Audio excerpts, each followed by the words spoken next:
The next controls after the buttons are all fields. So you have a label field, you have a field, normal field, one-liner, and you have a multiple line, that's called a scrolling field, and you have a table field, and then you have a scrolling list field.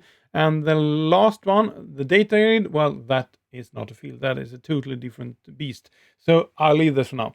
The fields are all the same. So if I drag them all out here, they look kind of different, but they are actually the same as with the buttons. It is the same control. The control is of type field.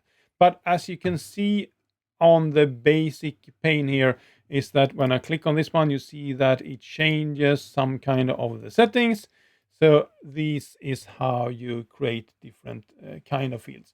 So if you by mistake add a label field and you would like to change it into an input field, well, then as you can see, the input fields don't have shared text, they don't have lock text, they do have the automatic highlight, and they do have the focus border and focus with keyboard. So if you go here and say that they should have that, and that should have the shoe border maybe, and it should have the automatic highlight. Now when I run, well, now this one looks exactly as that one, and I can of course write text in this one if I want to.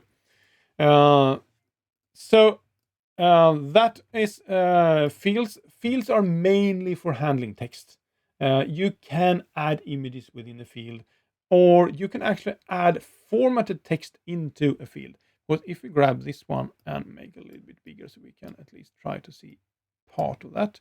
And then if I do like this, I go into run mode, click on this one, and then if I go to, I thought I had somewhere here, I have selected the text here on the LiveCode page. So I copy that one, and then I go here, and then if I paste it here, you see that, well, it tries to be as close as possible to this one. It will, as I have wrapping enabled, it will rewrap the text so it fits the size of this one. But as you can see, most of the formats actually carry over. And that is a big advantage, but it might also be a disadvantage, because now if I have this one selected and I go to the font tab here and then I say I would like to increase the font size, well, something happens, but it doesn't change the font size.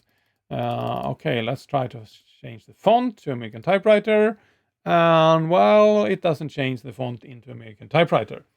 Why is that? Because now you have font and size information baked into the field, and that always takes precedence over what you set for the full feed. So it's you need to remember that. And how can we clean this one? Well, if we name this into HTML test or something, then we can go here and we could do set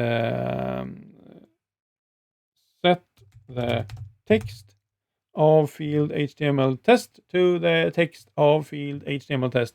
And this looks a little bit strange, but what happens is that the text of a field is always the plain text and no formatting. Because if I do like this first, put the text of field HTML test, you see that I get this one out as pure plain text. There is an attribute that is called the HTML text.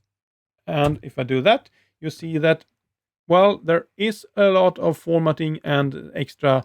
You see it says the size of 36, the color of 2C, 2C, 2C, background color of white, and so on and so forth.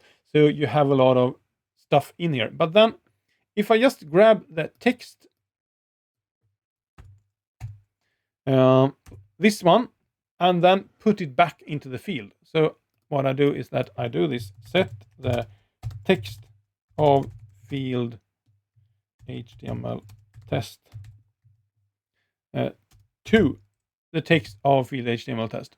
Well, then you see that I have now removed all formatting options, and now it will take the font, it will take the size, it will take kind of, if I go here and set the color, that I can do like that, red, and so on and so forth.